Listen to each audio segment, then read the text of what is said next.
Maximus Analysis here for July 18th, 2016, and we have a very choppy day today. This is the weekly chart. Let's look at the ES on the daily chart. You can see it was just not that much movement again, and that happens. Again, they haven't broken any daily lows or anything. What I'm looking for is when we get this type of pullback, I want them to hold the level of 2116.50 or the 2105 area. Again, you'll see the 2116 was more of an important area to break above. This was where, let me see if I can get this one here. Let me get this at 2116. And you can see that this level, again, was something that came 2119.5 was the Brexit high, but basically, not being so surgical in regard to that, we will want to see that level held. It was a level that hit numerous times in the past, false breakout, hit again, and it's pretty much this is the first time we've cleared it with some significant type of movement. Going back, look how far we're going back. I mean, so this is the false breakout of, what was that, May, June, and you can see it's going back a year, and we haven't been, they haven't really breached that area, and this is the first time we are. So again, we want with previous resistance to become support. So again, they could pull back to that level and be fine, because again, everybody's looking at, oh my God, if we get back below this 2134, well, they could get back below it.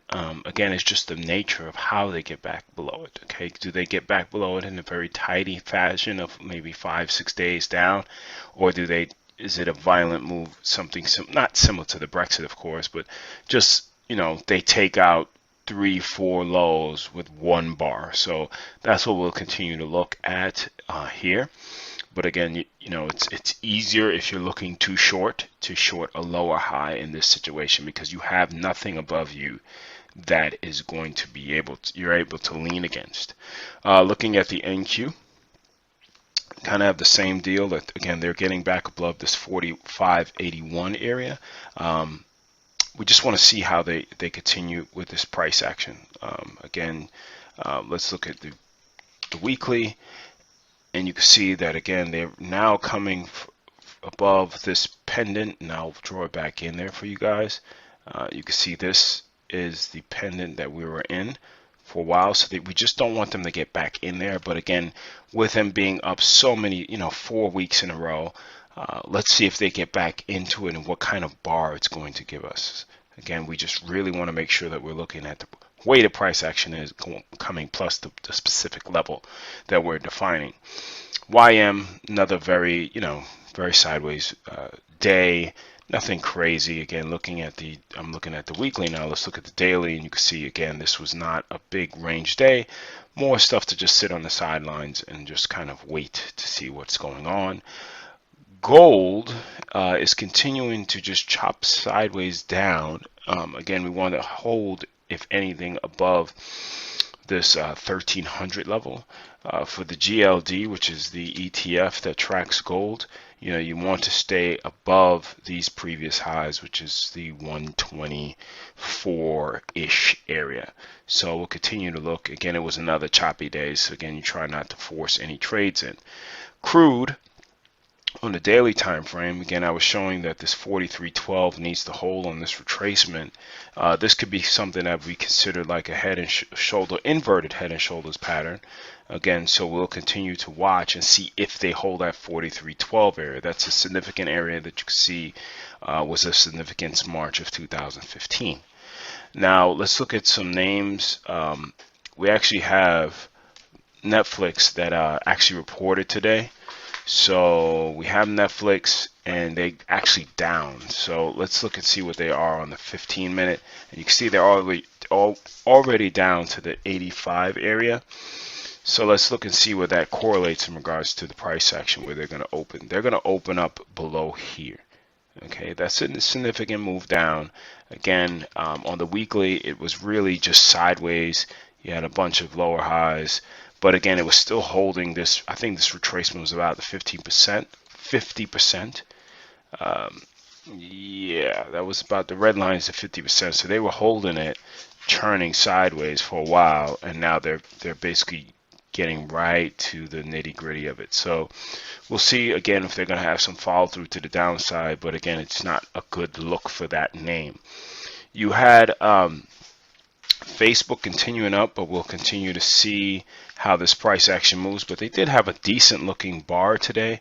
Nice little small flag, and they're moving up. So again, want to see some follow through tomorrow, but it does look good on the daily. Tesla's daily also looks okay. It was up pretty nicely, holding this 200-day moving average. So you should look to see if there's any follow through with that name. The weekly, however, is just again, we just have to see if we're going to get some continuation and where we're going to go.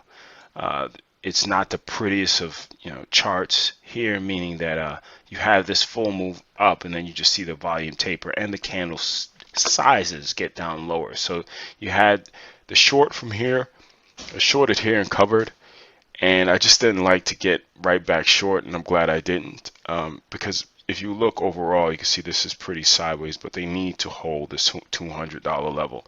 It seems far, but it's not as far as you think. And again, so that 200 level is right here. So we need to continue to see where they go from here. But again, we'll just look, make sure that they don't break back below this 190 area. Okay, Baidu is still sideways, and actually they have a shooting star pattern against the 200-day. So they've been basically consolidating around this 200-day moving average. So let's continue to see. Again, when you start getting price action like this, sometimes it's just better to just see where it's going to go, because you have it higher lows, lower highs, and it just can squeeze one way or the other. So we'll continue to watch and see where that trend is going to lead us.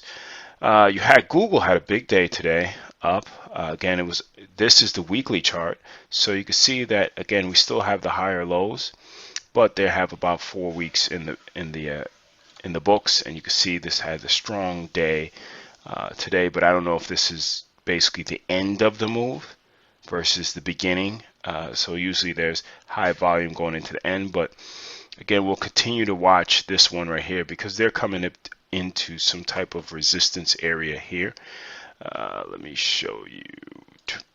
So you have this area right here that they're coming up against, and we'll see. And then if anything, they'll test this area right here. So you got a little bit of this gappy gap action. So a lot of people say, oh, the gap has to get filled. It doesn't have to get filled. We'll continue to see, what happens when they break a low, because they need to. If they break a weekly low, then we'll see what type of movement we got. But it's just so sideways that, again, you're having that same type of really sideways consolidation. A lot of big names. You have Google, you have the Tesla. Right here I'm showing you Priceline, which again has such sideways movement right now for years. I mean, this is 2014, so you can see that they've been holding this sideways movement. I mean, if we just draw a box, you can see it's just been in this range for a long time. Couple false breakouts, but just stayed in this range. So stuff like that I usually try to pass up, because I'm like, you know what, I want to have an edge. And again, the trend is your friend, as corny and as the stuff is all over the place, but it's true. So when you get this type of sideways action, sometimes I'm like, you know what, let me get an edge, and if I don't have one, I'll pass. So again, we'll continue to see. Not much to talk about in regards to today's action, but we'll continue to see what we have going on into tomorrow. Okay, again, it's not if we're going to have a pullback, but what it looks like. Again, it doesn't have to be violent, but that would be healthy for the markets. Okay, because you don't want to just go long right here, right now, because if a slight one comes, you want to make sure your stops are in positions that are based on the underlying, not because you're chasing and you're like, oh, let me just get in. All right, that's when people start saying, oh, the market's rigged. It's not rigged. You just wouldn't wait for your price. So take care, and we'll trade tomorrow.